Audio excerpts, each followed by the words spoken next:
Ano lang, never mind. Sige, go. So the bigger lobe is the right lobe and the smaller lobe is the left lobe. So right lobe of the liver, then left lobe of the liver.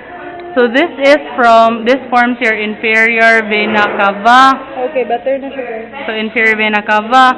So this part here is the caudate lobe, the posterior caudate lobe.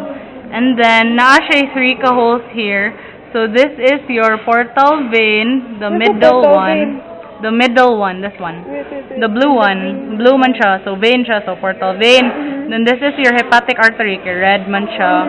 Then the green one is the common bile duct. Can you balik, girl?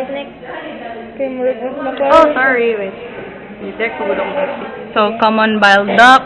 So, ang common bile duct, gikan na siya sa hepatic duct o sa cystic duct. Now, the hepatic duct goes to the liver. And then, the cystic duct comes from the gallbladder. So, sa gallbladder, na 3 parts. The fundus of the gallbladder, then the body, then the neck. So, again, gallbladder, body, neck, then cystic duct. Fundus, body, neck, and then the cystic duct. Then from the hepatic duct, hepatic duct, then mo connect ang cystic o ang hepatic duct to form the common bile duct.